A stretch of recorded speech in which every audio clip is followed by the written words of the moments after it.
प्यारे बच्चों, ये क्लास 12th है, सब्जेक्ट पॉलिटिकल साइंस। तो हमारा आज का टॉपिक है एरियंस ऑफ कोल्ड वॉर। क्योंकि हम इसका ये जो टॉपिक है इसके हम सब टॉपिक्स पढ़ते हैं which are related to almost cold war. तो आज हमारा टॉपिक है arenas of the cold war. तो कोल्ड वॉर जो था उसने सेवरल कन्फ्लिक्ट्स को जन्म दिया, लेकिन ये जो कन्फ्लिक्ट्स आपस में पैदा हुए,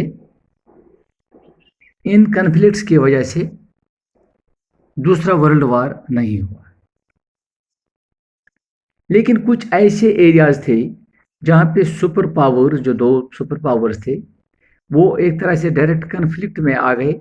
मिसाल के तौर पर हम कुछ एग्जांपल्स कोट्स कर सकते हैं, जैसे कि कोरियन क्राइसिस 1950 से लेके 1953 तक, या बर्लियन वार जो था, बर्लियन क्राइसिस जो थी 1958 से 62 तक।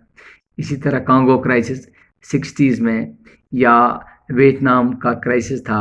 अफगानिस्तान का हम इसको एग्जांपल के तौर पर ले सकते हैं 1979 से 89 तक। इसी तरह हम कोट कर सकते हैं क्यूबा क्राइसिस का भी मैंने जिक्र किया।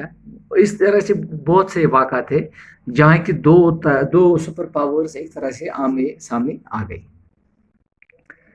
तो कहीं कहीं ये जो क्राइसिस थे इतने सख्त हो गए, या इस हम कह सकते हैं कि इतने ज़्यादा हो गए कि दोनों साइड रिवोल्ट करना के लिए दोनों साइड को ये लगा कि अब जंग नागुज़ीर है, उनको रिवोल्ट करना बहुत मुश्किल हो गया। So arenas of cold war refers to the area, actually arenas of cold war क्या हो गया, it refers to the area where crisis and war threaten to occur, यानी कि ऐसा लगा कि अब जंग होने वाला है किन किन के दरमियान, between the aligned partners, but did not go beyond the certain limits. लेकिन किसी उस मकाम पे वो नहीं पहुंच सका कि जहाँ पे अब ये लगा कि अब न्यूक्लियर वार हो जाएगा। ये कि छोटे छोटे क्राइसिस हो गए या कहीं कहीं वार भी छिड़ गए, लेकिन उस हद को नहीं छू सका कि अब ऐसा लगा कि अब वर्ल्ड वार हो जाएगा। So what is arenas of cold war? It refers to the area where crisis and war threaten to occur, कि अब लगा कि अब तो जंग हो जाएगा between the alliance partners, but did not go beyond the certain limits. Many lives were lost, properties was destroyed, but a nuclear war was avoided. इसको न्यूक्लियर वार जो था इसको इसका खतरा टल ही गया। सो कहीं कहीं ऐसा भी हमने देखा कि ह्यूज मिलिट्री बिल्डअप्स हो गए, या कम्युनिकेशन ब्रेकडाउन हो गया, कम्युनिकेशन को रोक दिया गया, जिसके नतीजे में बहुत से कन्फ्लिक्ट्स या मिसअंडरस्टैंडिंग आपस में हो गई।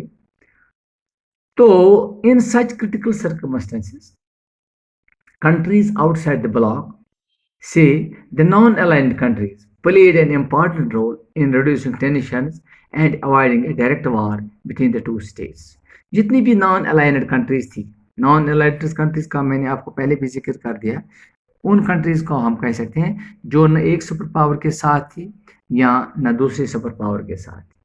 तो उनका रोल इस टेंशन को रिड्यूस करने में बहुत ही अहम रहा। जैसा कि हम एग्जांपल कोट कर सकते हैं, हमारे पहले प्राइम मिनिस्टर साहब जो थे जब पंडित जवाहरलाल नेहरू, जिसने कि एक इम्पॉर्टेंट रोल प्ले किया बिटवीन द कोरियंस। जब कोरियन क्राइसिस पैदा हो गई तो वहाँ पे पंडित जवाहरलाल नेहरू ने बहुत ही अहम रोल अदा किया। इसी तरह Congo crisis, UN secretary general ने बहुत ही इम्पॉर्टेंट रोल, जिसको हम मीडिएशन किया कहते हैं, मीडिएशन की। ओवरऑल हम ये कह सकते हैं कि ग्रेजुअल रियलाइजेशन जो हो गई दोनों सुपर पावर्स में, तो उस तरह से दोनों ने अपने आप को रोके रखा और एक जो डायरेक्ट वार था उसको उन्होंने रोक के रखे। सो इंक्रीजिंग ऑफ एरियंस, जो अब हम ये कह सकते हैं कि increasing arenas of cold war, the logic of restraint was increasingly inevitable. अब चूंकि कोल्ड वार जो था इट कंटिन्यूड, एक तरह से दोनों सुपर पावर्स में एक तरह से शक व शुबा पैदा हो गए थे। तो दोनों ने बहुत से आर्म्स जमा कर दिए, या हम ये भी कह सकते हैं कि दोनों जंग के लिए तैयार हो गए. So huge stock of arms was regarded as apparent to prevent an actual war. तो जब ही दोनों सुपर पावर्स एक तरह से ये जमा करते थे हथियार या मिलिट्री बेस बनाते थे, ऐसा लगता था कि हम अब वार होने ही वाला है. लेकिन कहीं कहीं एक दूसरे वक्त पे एक दूसरे के सामने भी वो आ गए.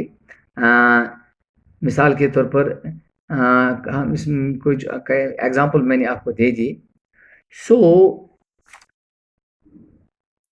इन ऑल हम ये कह सकते हैं it was of the questions, it was of these questions, जिसका जो क्वेश्चंस मैंने आपको बताए, that both the countries USA and USSR to cooperate in restricting or eliminating certain nuclear and non-nuclear weapons. तो कुछ एग्रीमेंट्स भी बाद में हो गए, जिस एग्रीमेंट के रूप से, जिस एग्रीमेंट के तहत दोनों ने उन पे दस्तखत किए और एक दूसरे को रोक के रखा, जिसको हम जो एग्रीमेंट्स हुए हैं 1960 से इनफैक्ट शुरू हो गई, जिसको हम आर्म्स कंट्रोल के नाम से कहते हैं. तो हम यहाँ पे भी कोट कर सकते हैं, जैसे कि लिमिटेड टेस्ट बैन ट्रीटी हो गई, या न्यूक्लियर नॉन प्रोलिफरेशन ट्रीटी, या नॉन बैलिस्टिक मिसाइल ट्रीटी. ऐसी ट्रीटीज हो गई जिससे कि दोनों सुपर पावर्स ने अपने आप को कंट्रोल में रखा. तो ये था आज का arenas of cold war. Thank you.